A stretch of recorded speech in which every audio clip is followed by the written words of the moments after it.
essentially generator, we're going to take the car engine. We're going to clamp it to the battery in the car. And we're going to be able to cycle our refrigerators and stuff on for a couple hours. That way everything can get cold again to where we can unplug this in about 4 hours when we get ready to go to sleep. Because I don't want to run the truck for a long time. Power for quite some time. This is what you do. You go to Harbor Freight. You buy yourself, this is a pure sine wave inverter. They might sell them at Harbor Freight. I got this a while back. You're going to get at least 600 watts for your fridge. Your refrigerator is going to be at least 600 watts peak. We got a couple of refrigerators. It'd be nice to get some lights on. We're going to hook it up to our car. So you go to Harbor Freight. You get your jumper cables there. There's the booster cables. We're going to cut the end of this off. We're going to attach it here. And we're going to hopefully wire up down there some circuits to our panel. So our panel's over here. We got some Romex, we got some extension cords, we got a couple of options we can do. But we're not going to be backfeeding this panel. We're going to be backfeeding individual circuits. A lot of people make the mistake, they'll try to put a breaker in here, they're going to backfeed the whole panel. Power is going to turn on and you're going to have some really crazy stuff happen. We're not going to do that. We're going to trace individual circuits to figure out what do we want to turn on, where my fridge is at, and things like that. And we're only going to hook up the circuits that we're interested in. We're going to leave it off for safety. And then I'm going to guess, I think it's this tandem.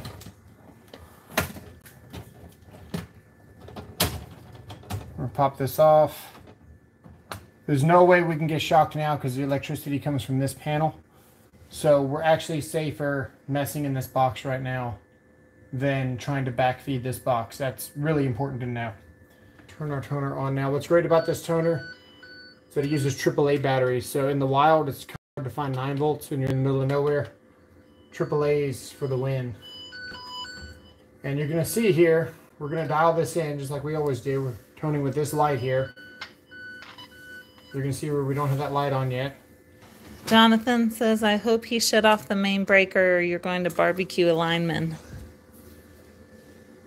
No, we're working with branch circuits only. That's why we're working with branch right now. For that reason. That's a good observation. But we are only working on our local circuits. Rodney, they're stir crazy, but they're doing good. Thanks for asking. Okay, so we got voltage here. Let's go see what we got. Can you show us the wiring up close? We do not have power yet. So we're going to go try another circuit. Don't supply a circuit with voltage and not a neutral. Undo everything and start again. Okay. I'll double that, Paul. Oh, you're a naughty boy. Show the wiring up close, please. Yeah, get closer with the wire. I'm trying. Maybe we'll get some wire nuts to keep that ground on there. We're going to try this wire again. It's not that bad. Doesn't electric work need to be inspected? Not this. Did grandma's nephew wire that panel? Let's go see. Probably power on the house somewhere. Somewhere. Somewhere. That's the new way to play hide and seek. No, there's no power. Where'd you get power from? TV. Hey, we found the TV circuit. Okay. Yay, TV. Okay, mark that circuit. We want that one. We need something to mark it with. It's this one. I found it. Yeah, but you said you need to mark it. That's a joke. Oh. It's right there. Sure, whatever. Okay. Next circuit. It says look for GFCI in the kitchen when tracing that circuit. It's a good idea.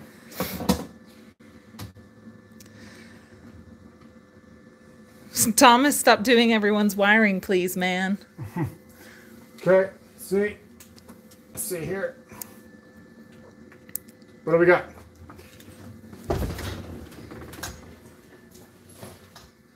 It's not that circuit. Oh, we got the microwave. Okay, hang on. Yay! So we don't have the fridge yet. Okay, so that's the last circuit we want. The TV is most important. Why don't it need to be inspected? This isn't. This is my house, man. This is we're just checking. We're just trying to get power on. Says must have been those damn plumtricians. Plumtricians. Inspector won't inspect if they won't open the panel up, so it does not get inspected. What's the problem? The problem is that we don't have power in our whole. Yes, we're having a power city. outage right now. Okay, let's try that. I heard a spark. Ooh. Hey, we got the fridge on. Yay! I thought that circuit was the fridge, but if it's not, that's fine by me. No, it's not. Okay, so we got power on. Okay, so that is a circuit that we want. We need the other freezer. Oh my goodness. First thing we gotta do here. He called me Mr. Tools with Souls. Is what do we want to do? Do you want to just jumper this shit? Oh, that's terrible.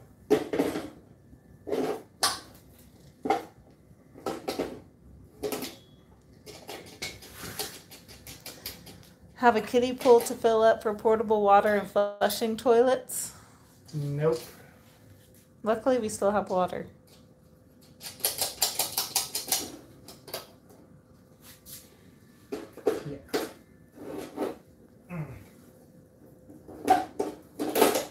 We could just clamp onto here.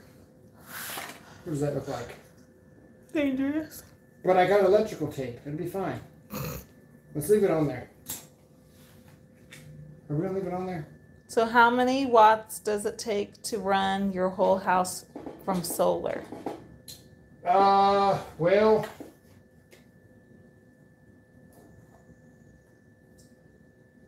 a lot, right? You can't. You have to have a battery backup system to run your whole house because your batteries put off way more amperage than one single circuit. And if they're getting constantly charged, they're able to maintain that high amperage output to where you can actually run your stuff off of an inverter just like this.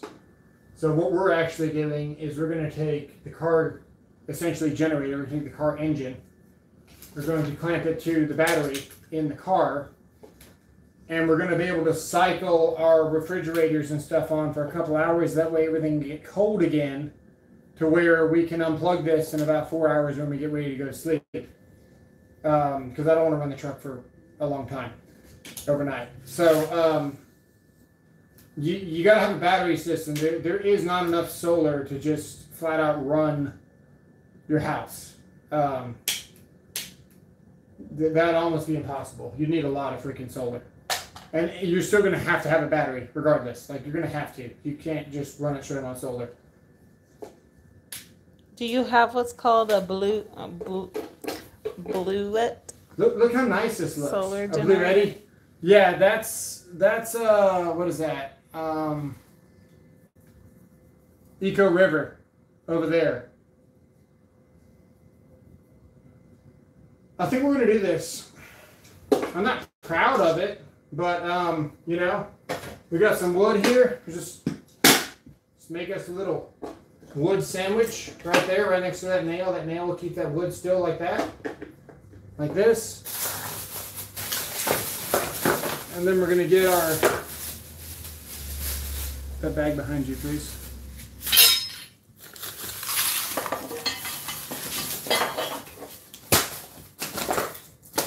We're doing our Harbor Freight electrical tape, FTW.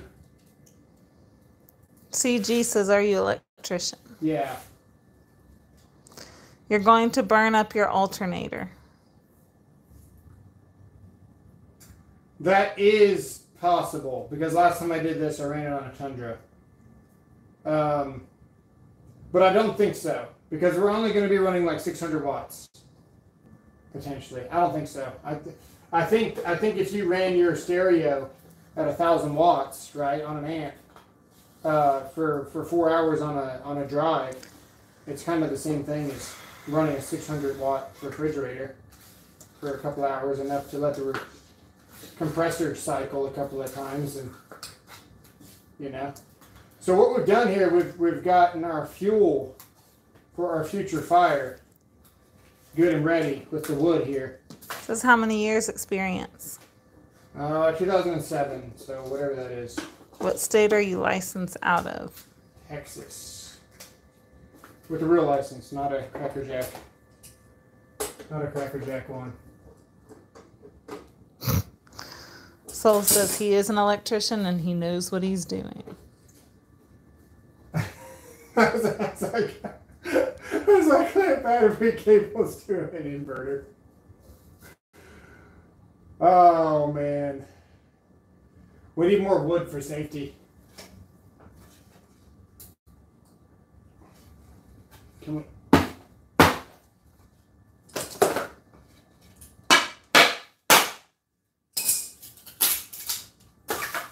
Some nails in it. Okay. Get a little isolator in here. You can do it. You should install a General 26 kilowatt Perfect. backup generator. There's our isolator.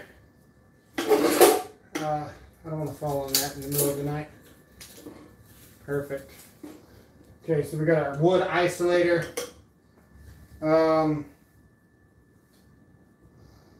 don't feel like running Romex to this. It's already getting ghetto as it is. I think we're going to run an extension cord out of this, just like the good Lord intended. From here,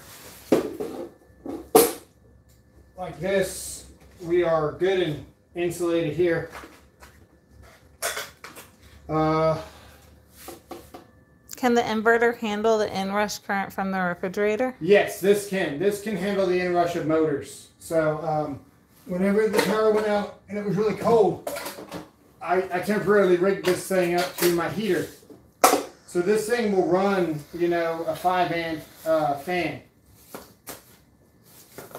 So what we got here is a very ghetto setup. Do not do this. We have bonded our grounds and neutrals together because this is our source, right? So if we do have a ground fault, our current can get back to the neutral, to get back to here, to get back to the fuse and blow this fuse. It's a 10-amp fuse.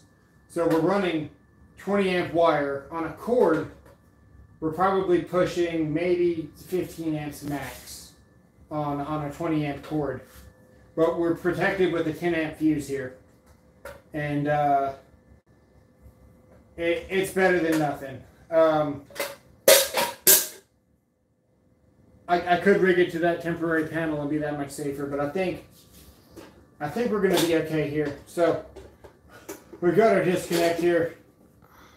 We're going to plug this in here. We don't have to take this off. And we're going to take our extension cord and we're going to wire it to this stuff over here. Aiden just says, I'm going to sub to you, man. This is some great I appreciate it, man. Sometimes you got to do what you got to do. A lot of people's mistake, man, is thinking that the government or whoever that you depend on is going to be able to be, there when you need them. And ultimately, at the end of the day, it's just you and your family that you got to look out for. So you got to do what you got to do. Is this illegal? Like, should you be doing this?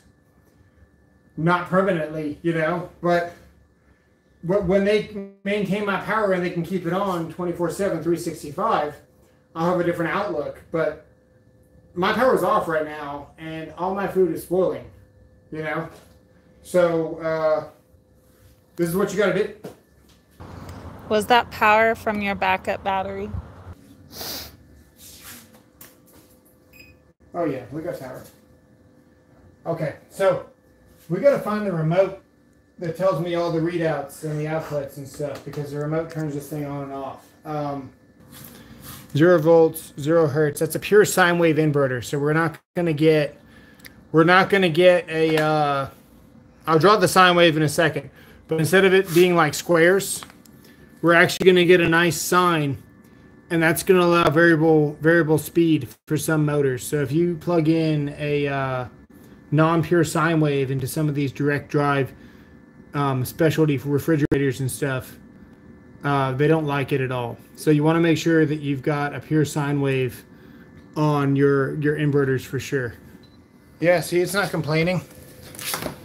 Eco River says we're pulling 577 watts and climbing. And it's going to give us 2 hours of run time. And this thing's only like 600 watts, I think, or maybe it's, I can't remember how many watts this is. This is a really nice machine though. 1 amp on this side. And if we go to this amp here, 1 amp on this side. And for anybody that tells you the neutrals are safe and they can't shock you, we've got the full load current on that neutral there. We need to hook up our ground because right now we're not really being safe. So we're going to unplug this now. That'll make the whole house safe again. And we're actually going to hook our ground right up to this neutral because this is the main panel. I didn't like when we had the fans on. So let's see. Yeah, we're getting a kind of a warning.